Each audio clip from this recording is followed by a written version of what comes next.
Hey, everybody, welcome to the Masonic Journey, where we explore the rich tradition and profound mysteries of Freemasonry. And whether you're a seasoned Mason, a candidate, or simply curious about the craft, this podcast offers deep insights and fresh perspectives on what it means to be a Mason today. And I'm your host, Josh Kelley. And our first two episodes, we're going to be meeting the hosts of our show. So before we get into it, make sure you like and subscribe to the channel, so you don't miss out on any future episodes. So I have with me today two of my best friends in Freemasonry. They're going to be co-hosts, so in and out, we'll be seeing them, and we'll just, depending on the episode and the show. So first I have Mr. Lee Cook right over here. Hello. And I have Michael Nelson right over here. So say hi, Michael. Hi, Michael. Hello, everyone. We're so glad you could join us. So, Lee and Michael, what are you here today with our Whiskey of the Week? It's a segment we're going to do right at the beginning, and we have a Whiskey of the Week and we have a Cheese of the Week. It's sponsored by Hy-Vee here. So, what do we have here today? This one here is by Hemming Brothers. They're a local farm here in Missouri. Yep. This is the Applewood Smoked. Now, anyone who subscribes and goes and talks to Dana at the Hy-Vee on East Sunshine and tells her that they saw us, they will go in, talk to her, and she will give them a hookup on any one of the Hemming Brothers products. Nice. There's 6 different cheeses by them available right now.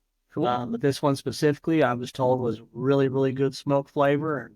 And, most of us like the barbecue flavor in the smoke, so I thought it's just didn't want to give it a try. Yeah, just smoked cheddar. All right, smoked cheddar's good. And for our Whiskey of the Week, I'm going to open the top of this thing because it always ends up messing me up.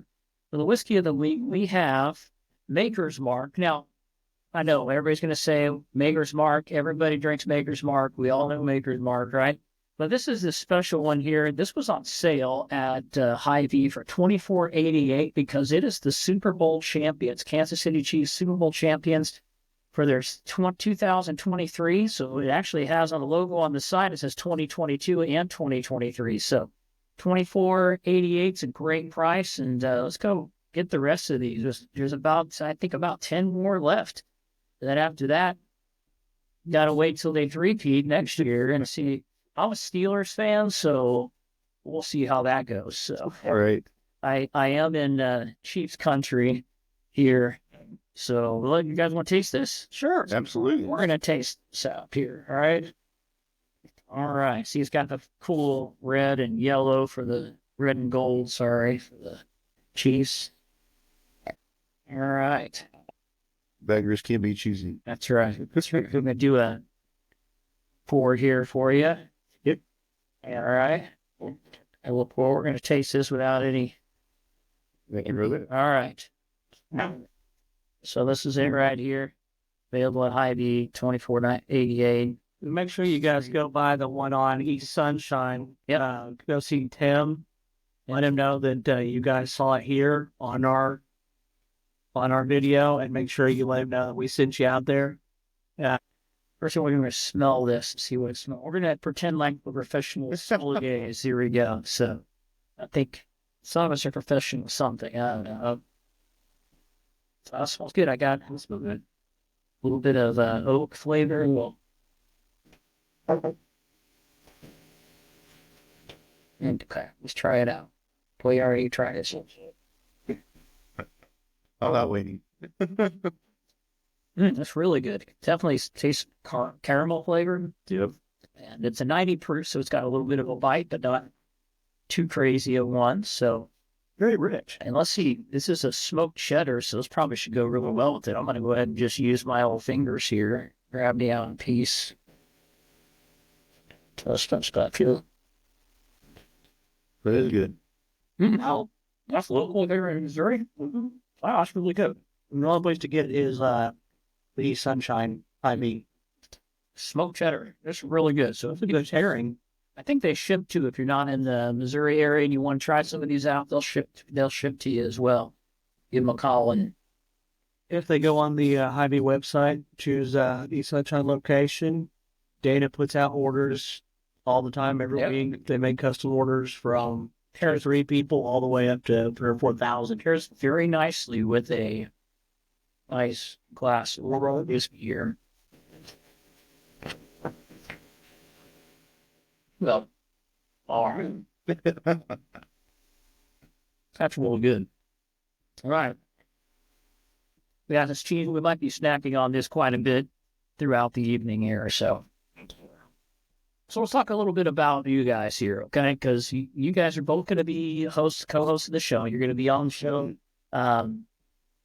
pretty often. So people are going to be able to be seeing you. So they kind of want to get to know you a little bit here. So first of all, I'll start off with Lee. Now, Lee is the worshipful master of Gate of the Temple Lodge number 422, and he is the monarch of Padua and Grotto 615. So, tell us a little bit about some of the other Freemason stuff you hold.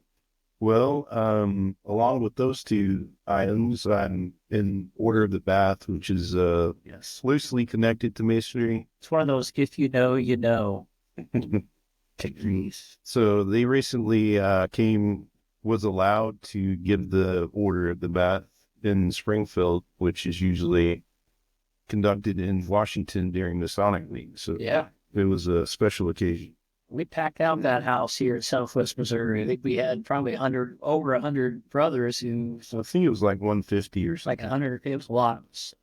Sat in that room too. So it was a lot of fun, actually. So there's some degrees that are serious. There's some degrees that are more fun and a little jovial. And I really think that, Grotto and Shrine is really the place where we get to go. They focus on brotherly love and fellowship, getting to know each other. Now, Michael is a 32nd degree Scottish Rite Mason. He's a Shriner at Abingdon Adam Shrine, as well as the Marshal at Gate of the Temple Lodge number 422 in Springfield, Missouri. Indeed.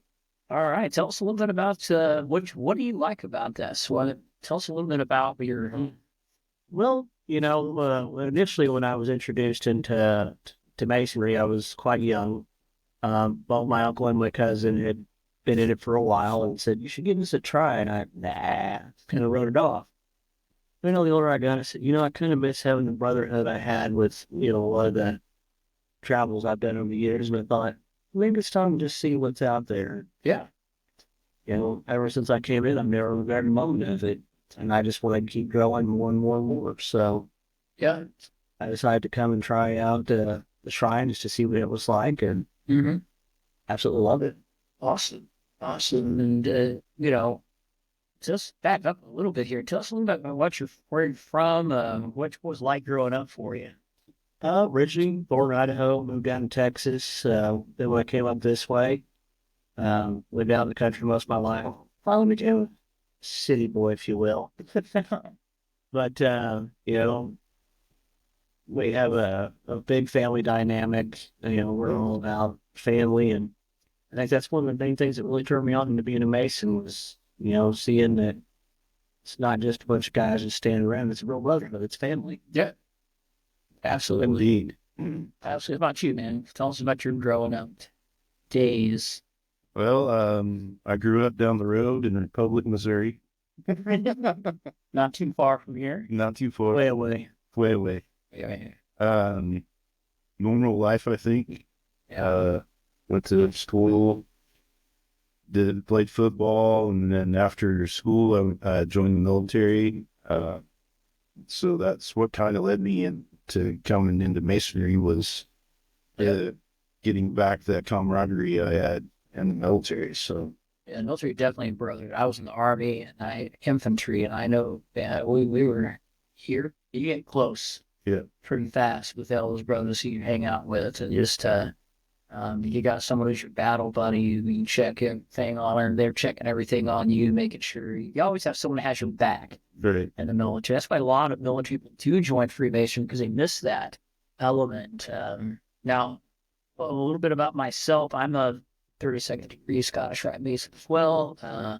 I am a junior deacon at Gate of the Temple Lodge number 422 here in Springfield. And growing up for me, I grew up all over the world. So I grew up in Germany. My parents were missionaries, and I was in the military as well. So I got to go to Germany. I got to visit a lot of places in Europe. And, you know, the military really did give me that sense of brotherhood, but for me, a lot of it was the church, and just a lot of the sense of brotherhood that I've had in the church. And I'm, I currently go to church still, but it's something about being around other people who are all pushing toward the same purpose. You're all growing together. You have the same goals. You have the same ideas. And it's almost like this mystical connection you have with these other brothers. And, if any of my Freemason brothers were to ask me for anything, if I was in my power to give it to you, I'll do it. I'll help you out, do everything I can to help you. So, um, so, that is a lot of there. When you get into Masonry, there's a lot of different directions you can go. There's as many different dependent organizations and things. You could be busy every single night of the week. And, For sure. yeah. So tell us, you're in Grotto. You're really heavily involved in Grotto. You're the monarch. So let us know a little bit about Grotto. What is Grotto all about? And tell us about your work in Grotto. Well, Grotto was created around the time of the shrine. Back in the day, you had to either go through Scottish Rite or York Rite to be in the shrine. So Grotto was a shortcut to hanging out with brothers outside of the lodge, doing those things that guys like to do. Yeah, absolutely. The only thing I like about Grotto a lot is, we get together, but it's really the only agenda we have is getting to know one another and help each other out. Right. We also have charities that we're involved in. Tell us about the charity for Grotto. So Grotto's charity is Smiles. I should have kept it big. It's all right. Yeah. They do dental work for underprivileged children or children with special needs. Yeah. There's nothing like there's a lot of people who get embarrassed very easily, especially kids who don't have a lot of means. Their teeth are messed up, and so they have this. I talk to people all the time that kind of put their hand up when they laugh, and it kind of makes me sad a little bit, because this world is a lot to smile about, about, and to be able to give somebody the gift of a smile, that's pretty huge. Yeah, that's pretty huge. So. Shriners, though, has Shrine Hospital. Yeah, tell us a little bit about your work with Shriners and what you do and what the goal is for Shriners. Well, the whole reason around Shriners is, it's much like the lodge aside. It's just a big gathering of like-minded individuals. But our main focus is the children. We have the Shriners Hospital in St. Louis here. What we like to do is every event that we host or that we're a part of, we raise funds to pay for treatment for physically impaired children who may have a cleft palate or a club foot, things like that. And, that kind of thing puts a lot of wear and tear on the family and it can become very costly. Right. And our goal is to make sure that family never has to pay for that. Our goal is to make sure that we give that child a fair chance to have that quote unquote normal life, if you will. Right. And, when you see that kid line up knowing that they get to walk for the first time, or see them go to smile and see that full smile without, being afraid of that scar. Yeah. It's a warm feeling inside. Yeah, I know they do a lot. In fact, the Shriners, they don't even have a billing department in the whole entire Shriner Hospital system. So everything is done by the gifts and the charity of the Shriners and people who give to the Shriners. Absolutely. It's and there's lots of ways to give to the Shriners. If you're interested in helping out with that, for sure. One is become a Shriner.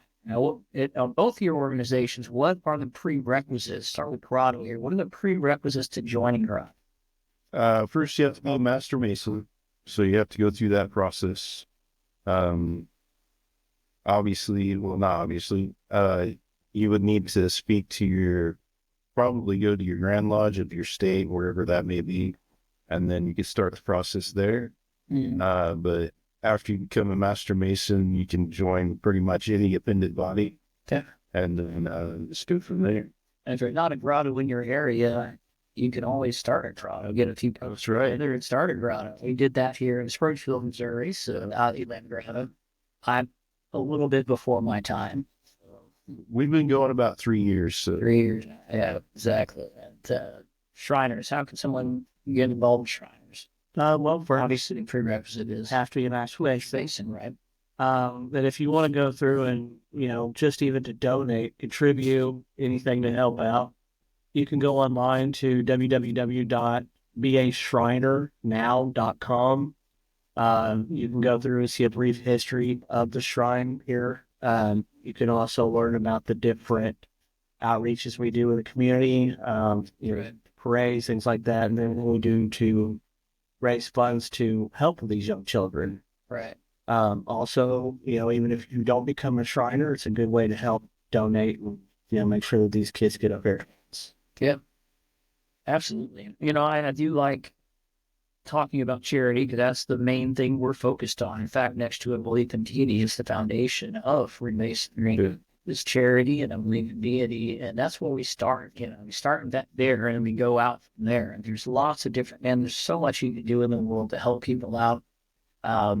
Every single group I've ever been around, and they have some kind of charity they're working with, some kind of charity they're focused on, even the fun degrees, the crazy degrees. There's something that they're giving money towards or helping out. Our dues, part of our dues go to some of these great organizations to help out Masonic homes. One I'm thinking of that takes care of Masons and their families once they get old and can't take care of themselves anymore. Orphans, yeah, their wives, yeah.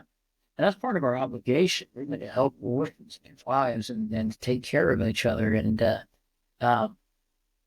Brotherhood is something I know you focused on a lot with our launch this year. So talk a little bit about Brotherhood. Talk a little about what brotherly love means to you. For me, well, I think it's supporting each other, trying to grow this brotherhood, the Masonry itself. I think every man needs to at least investigate it. Right. And see if it's for them. It's really fulfilled a lot of things in my life. So, yeah, I know it has for you. Yeah. We haven't really talked that much, but I think it fulfills something for everyone. It, like anything, whatever you put in, you get out. Right. Absolutely. What do you think? Brotherly love, man. Give me your thoughts. Well, my thought on it was, and still is that, the fact that I know without a doubt that if anything ever happened to me, my brother would come in and help take care of my family. And knowing that, God forbid anything happened to one of you, and you're doing the same for your families. Right. And it's just, it takes that weight off your shoulder, knowing that you've got a support system in place that means more than most people will ever realize. And, I believe that it's something that, as he said, as Lee said, that men should really investigate this, get into it, get involved, and think about your family. This is a way to not just improve yourself, but improve your family. Mm-hmm. Right. I think you gain family in the process. Oh, you got to do. You do. Your brothers are brothers, and then you got brothers. Kids have a whole bunch of new uncles. Their families become family. Yeah, you can. The more you're in Masonry, the less your kids can get away with without you here. So, when I think of brotherhood, I think of just in this world we don't have a lot nowadays, especially it seems, and we just don't have a lot of love. You just don't. People are at each other's throats all the time, whether it's political or whether it's over sports team, which goes Steelers. Thank you very much. I did notice that this is black and gold right here, so I think just wanted to point that out. Probably why I got involved in Scottish Rite first. So I'm gonna need a lot more of this. So, yeah, but being a brother it's about camaraderie. It's about when you come into when you come into a lodge, there are two things that we don't talk. We don't talk about religion. We don't talk about politics. Now, we believe religion is important because a belief in deity is the foundation of Freemasonry, but we're not as concerned about the eternal soul of someone. They can find that at the church. Mm-hmm. That's who they need to talk to about their eternal soul. We're more interested in the daily life and how we live out our lives. And one of the things we say all the time is we make good men, better men. We take someone who's a good man, bring them into our group, and then through mentorship and iron sharpening iron, it's just this way the Bible puts it is iron sharpens iron, so does a man the countenance of his friend. It's true, I learn from my brothers. Sometimes if I have a decision I need to make, I brought one recently up to my brothers and said, "Hey, this is what I'm thinking of. What do you think?" And get their opinion, get their ideas. And sometimes it's getting in each other's face and putting each other straight a little bit with meekness and love and consideration, And by that we become better. Right. And so your brothers really help you learn how to be who you need to be, and a lot of that is love. A lot of that is learning to grow, learning to take care of other people, and putting yourself aside. Which all the degrees kind of go through that in Freemasonry. Yeah. Every step you take is another step in the direction of learning how to be a better man and learning how to be better. For sure. The one thing that we didn't mention, our organizations, going back to the Scottish Rite or 42nd, is that one of the many things that they do, such as our Valley of Joplin, Scottish Rite Cathedral, has a literacy program in place there. Yeah. Teach young kids how to read, right? And another thing we do is we're also, we go out and do disaster relief as well. Yeah. Yeah. In fact, this recent hurricane we had down in Florida and in North Carolina, there was massive devastation. First thing I woke up and saw on my Facebook was Masons saying, "Hey, we have brothers here, we have brothers there, we need help. We have people here, we need help. People need there, we need help." And to see the Masonic community come together and help each other, and help others as well. Right. We want to do good to all mankind, not just, especially to our brothers. We know that they, that's what we gave an obligation to do. So brotherly love means a lot. It's a very deep feeling, and that's why I love Grotto. That's why I love Shrine. I'm not a Shriner yet. They're still trying to talk me into it. Yeah. You guys are both Shriners, but I am a member of Grotto, and our Grotto Fez has not made it here yet. So I got this. It was brought actually by the Grand Monarch of. Yep. So brought to our. Got a little. This is my Grotto Fez. Pretty soon I'll have one that looks similar to that. Till then, Actually, it looked exactly like this. I don't have my Monarch vest, which has a purple tassel. He's got a purple tassel. So we apparently,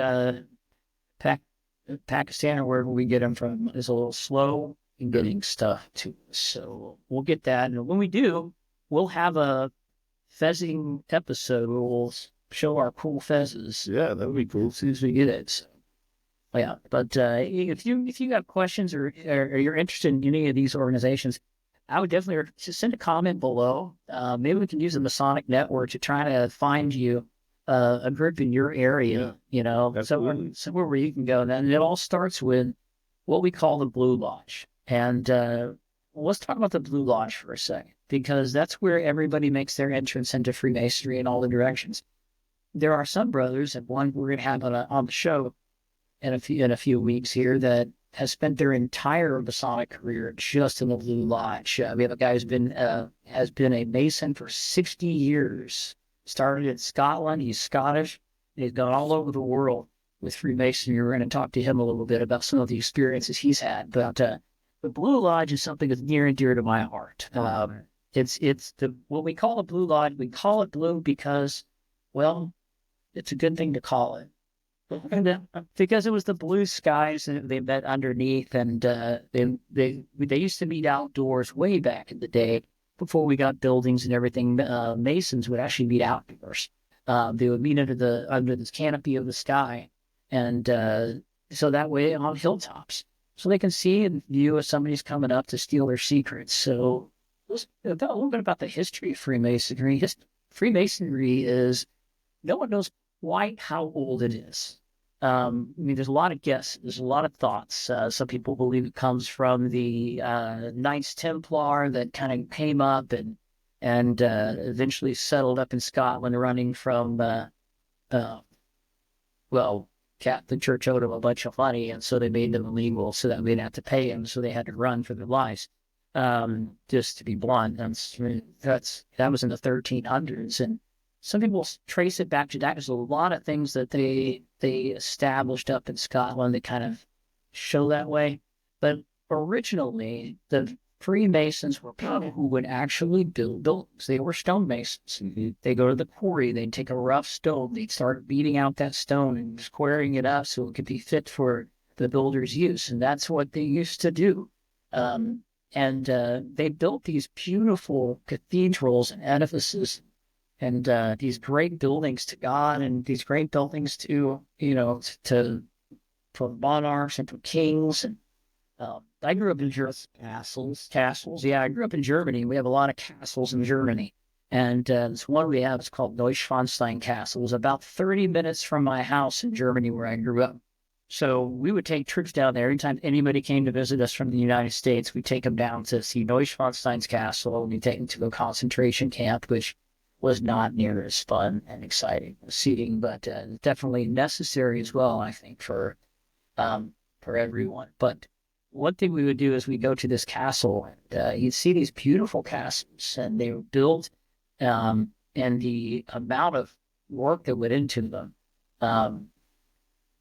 When they started building things out of stone, it changed the world. It's one of those world-changing things, and it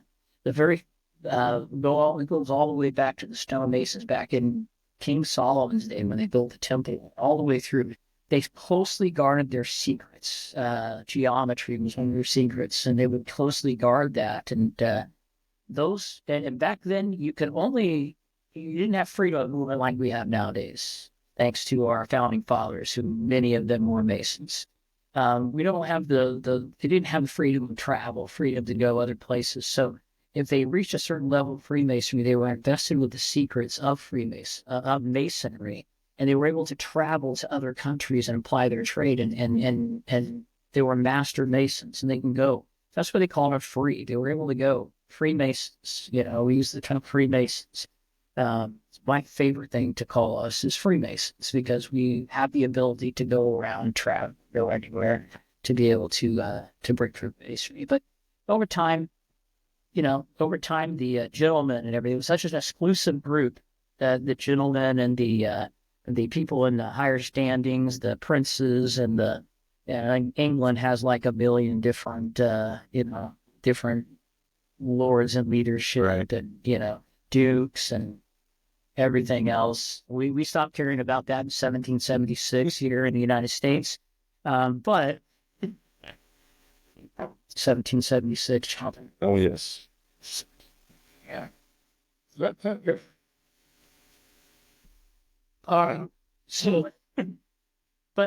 once they got involved, once these gentlemen started getting involved, they're like, we got to start meeting in places, and we got to know who's who.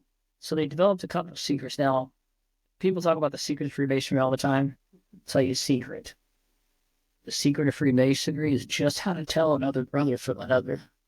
Every other thing we learn and we talk about is out there. It's available to anybody. It's knowledge, but this is our way to find the knowledge and to impart it with and to know who's who, so we can understand how we can talk to and how to build our relationship. In a safe space. In a safe space, yeah. So in the 1700s, is when they It was when the Grand Lodge of England was built in 1717 or something like that. 1717, yeah, right close to that, right around there. I think it's 1717. We'll try to do better. We will do a lot better on just kind of getting into history without being prepared to talk about history. So we'll get some people who are much more knowledgeable about history to talk about history. So, but yeah, in 1717 they started that. They started to organize it, and then it became something where people who wanted to be better could meet. And back in those days, you couldn't meet on the same level with anybody because you had different castes, you had different groups of society, you had different people, different levels, and different.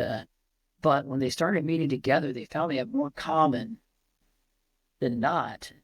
And 1776, they all started scattering around the world, sharing this, and the French Revolution, and people started standing up for themselves and said, listen, no one's better than another person. The King of England can come to a lodge, and he is no better than the pauper who just came in from off the street and became a Freemason. So it's, one talking about being on the level, super important. So these are the lessons you learn in Blue Lodge, not the history as much as you learn to be on the level. Everybody's the same. Doesn't matter who you are. It doesn't matter your philosophical, religious background. You're a human. You're a person. Right. You're a person that matters. And more than that, you are a creation of the grand architect of the universe, God. You are a divine being, a divine person. And so that's what we focus in Masonry. We talk about how we relate to each other and how we grow with each other. We do rituals and silly things sometimes. Sometimes we do serious rituals that are deep and meaningful. We say weird words every once all the time, things like that. We have our own little language among ourselves, but that's like any other group. Swifties, they all have their own language among themselves. My wife is a Swiftie. She loves Taylor Swift. But she's pretty good too. So, but yeah, that's my thoughts on Blue Lodge. Really is where you learn the main lessons of life. I think one of the great things that we all learn, and part of the most general knowledge is it doesn't matter if you're first, second, 13th, 32nd. We're all the same. We're all equal. Yeah. No one's above one another. We're all brothers. Yep. We got a time or whatever, but it doesn't make us any different. Nope. We all belong together. Yeah. The guy who met me in the preparation room when I first became you get prepared to go into your first thing. But the guy, I didn't know this about him. He's a super nice guy down here. He was talking to me the whole time. I found out only a few weeks ago that he is a 33rd degree Scottish Rite Mason, which means he's been 32 degrees in Scottish Rite, and then there's that 32nd degree. 32nd degree is conferred upon for doing great things for the organization. And, here he was. 33rd. 33rd. Did I say 33rd? You said 37. I meant 33rd. All right. So, we'll leave that. Edit. There you go. But, you wouldn't have known it from talking to him that Phil Kent is someone who's gone all the way up as far as you can go in Scottish Rite. But he was just helping me figure out which shoe to put on my foot, and just just tell me which clothes would fit me and which wouldn't. Don't put that on, put that on. Don't put that. Yeah, don't do that. Yeah, roll up this leg, all that stuff. So. That's they didn't talk about the goats. That goes next week. Oh yeah. All right, so that was a little joke. So let's talk about let's do something real quick here, okay? Because we're kind of getting pretty serious, and we got a little more time left here, so let's switch gears for a second, okay? I'm gonna kind of give you guys some rapid fire questions. All right, just about stuff you guys can answer, and then we'll go on. Maybe talk about it. All right. So, favorite book or movie? Matrix. Matrix. Nice. He was the one. Favorite book or movie? Just pick a genre first. It's kind of. I mean, start with a genre. Okay, so you pick the genre. So I would honestly say one of my favorite movies, and it kind of got me thinking about Freemasonry back in the day. It was National Treasure. National Treasure. Yeah, great movie. Brought a lot of guys to be curious about Freemasonry. So now, not everything's 100% accurate. Didn't, but Or isn't. or is it? Dun, You'll have to join to find out. All right. All right. So, all right. So for me, my favorite movie is any Star Trek movie that's ever been made. So I'm a Star Trek fan. All right. So one food you can't live without. Let's go with you first. Barbecue. Barbecue. Barbecue what? Favorite barbecue? Just period. Barbecue. Anything. All right. Barbecue. And we had some ribs up here. No, good stuff. At Grotto, you're not a member of Grotto, so you missed out. Favorite food? Whiskey. Whiskey. And its own food. This is its own food. We made it. In the Masonic food group, whiskey's the top. It is. It's true. What? By the way, Maker's Mark, KC Championship. Go to this on Sunshine. Go out there. So let's sell them out. That'd be great. So let's go on Sunshine to the Hy-Vee. Thank you, Josh. All right. Hy-Vee, brought to you by Hy-Vee. All right. So what's a hidden talent or skill that you have that most people don't know about? Yeah.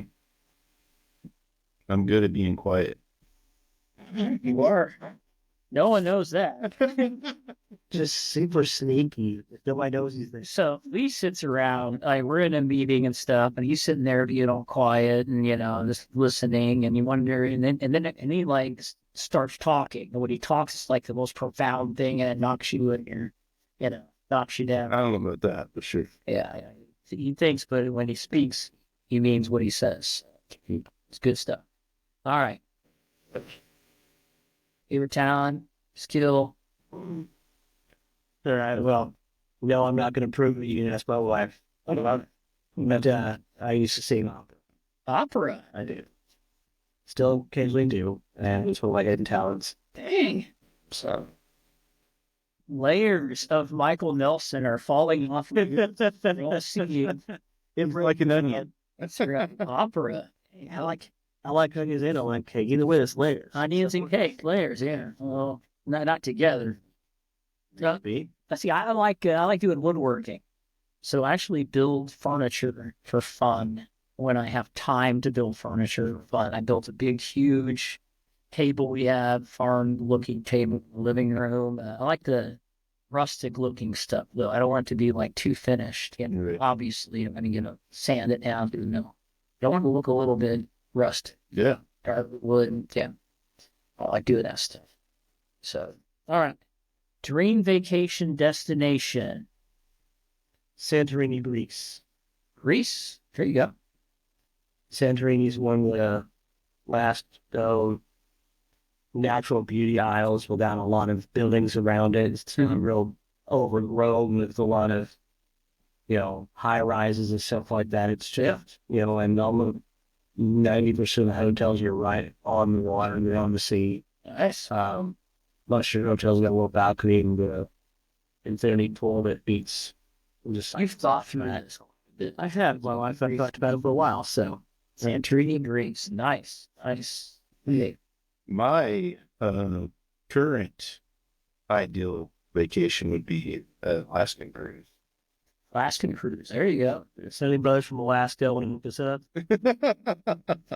So yeah, let's go up to visit a Alaskan lodge while you're up there. It'd be cool.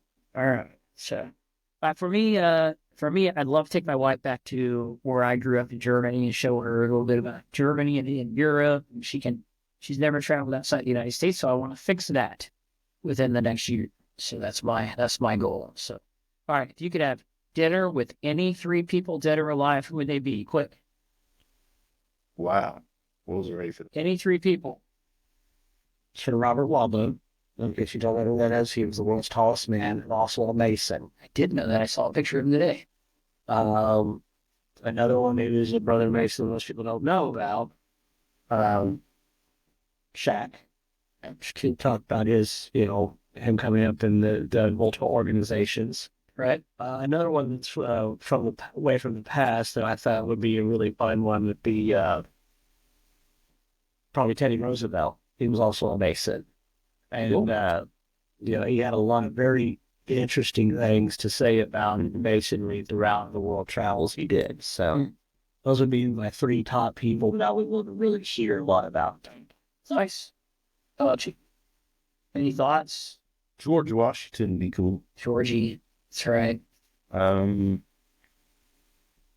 So George Washington, for the United States, was a Freemason, and every lodge has a picture of George Washington somewhere.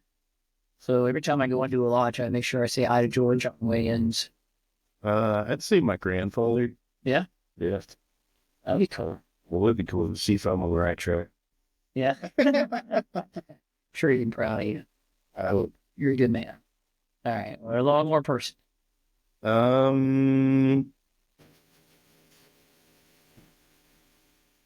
don't really have them. And third person? All right. Well, that's perfectly fine. Just dinner for three. You and two other people. Yeah. All right. For me, it would definitely be George Washington would be part of that. John Adams. Sam Adams. Sorry, not John Adams. Sam Adams. I want to talk about beer. Brewing beer with him. So, yeah.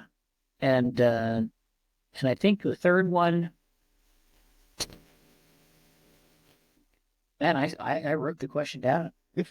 So I think Albert Pike would be a great person. He's a Freemason, wrote pretty much almost everything we know about the Scottish Rite, wrote amazing books. But I think I would look like an idiot talking to him because he just was so knowledgeable about everything. So, everything from Greek philosophy. He was like the well-rounded man who knows a little bit, the educator knows a little bit about everything. And some of his ideas were a little crazy. Some of his thoughts were a little crazy, but you learn that much, you get so much stuff in your head, I'm sure you jump. Sure. Awesome. Those are some great answers here. So, one thing I want to ask here, because this is our first episode, why are you involved in this podcast? What are you looking forward to in the podcast? You start with it. The main reason that I'm involved is because, obviously, brother mentioned it, you mentioned it and said, what do you think? And I think it's a great opportunity. What I want to get out of it is, more knowledge for the general population. Mm-hmm. On top of that, it's hoping that it's going to reach a lot more brothers, not just, locally, but nationally and even internationally, that are going to, it's going to help put our lodge back on the map and really reignite some passion. Exactly. That's another thing. Yeah, passion's important. Passion that I feel like there's a little bit that's happened to, a little bit of a downward, I would say, direction. Just people don't take the value of groups and clubs like they used to. Right. And to find something, the question people have to ask is, what's in it for me? And is there a place for you? Is there a place for your, are you going to be looked at positively? So that's important, I think, to know. About you, what do you think? Why are you involved in the podcast? Well, number one, yes. I asked. 2, I don't really know. Yeah. No, I just wanted to be here to support you. Yeah. And also to build some excitement about Masonry. Yeah. I think it's important. Yeah, absolutely. Absolutely. Now, for me, the reason I started this is I look at a lot of the online stuff, and I love looking at podcasts and everything, but, I felt like there's not really anyone here in Southwest Missouri in Missouri that's really kind of doing this. And we have a lot of great brothers, a lot of great people, and great thinkers, people and some amazing knowledge that I'd like to spread around. Yeah. Quite a bit more. We've got, I think that's the reason I wanted to. And, specifically, there's a couple of brothers I want to have early on that have given their lives to Masonry and are just amazing men, amazing people to be around. I want to know their stories. I want to know their Masonic journey because I know where mine's starting, but I'm just at the beginning. Right. I'm just the very beginning. Really, all of us are just beginning. Yeah. I'm just 3 years in. Yeah, 3 years in. Yeah. It's a couple years in, 1 year, not even a year in yet. So, but we can learn from these other guys. And talk about iron sharpening iron. I want to learn from people smarter than me. And I think the best way to do it is just let's get around. Let's bring them out here. Let's talk to them. So definitely, some of the things that I want to see out of this is I had mentioned to you earlier briefly was there's a lot of recently new brothers that are coming up that barely made it through the door. right. And I think that, them getting an opportunity to hear from and witness and see some of these gentlemen who've been in, 30, 40, 50, 60 even. Mm-hmm. And I've heard a few that are even 70 years in Masonry. Yeah.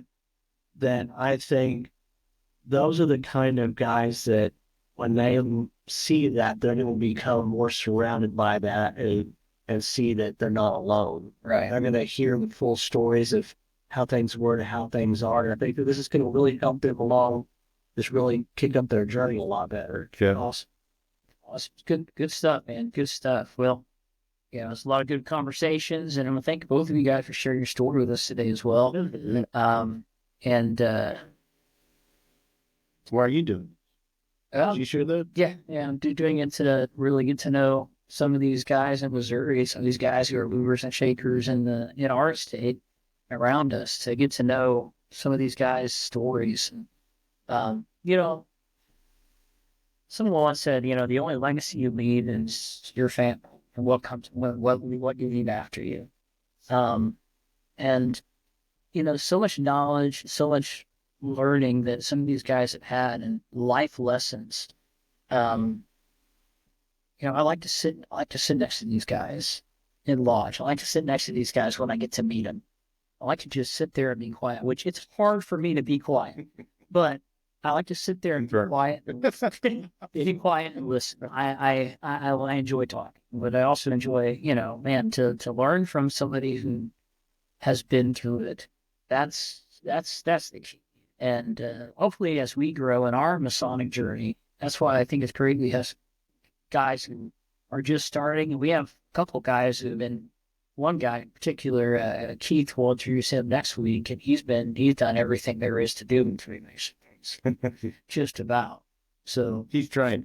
He's trying to at least, yeah. I'll always tell you a couple things he's still going for. And, he just has so much knowledge, and it's going to be great to be around these guys. So thanks so much, guys. Thanks for coming. Yeah, no problem. Yeah. Thanks for having us. And we'll see you all on the Masonic journey. And don't forget, if you enjoyed this episode, make sure that you do like and subscribe, mash that subscribe button for sure. Share it with your friends, and remember, as we travel east, we gain more light. Till next time, I'm Josh Kelley. Lee Cook. Michael Nelson. And you've been watching the Masonic Journey. Safe travels.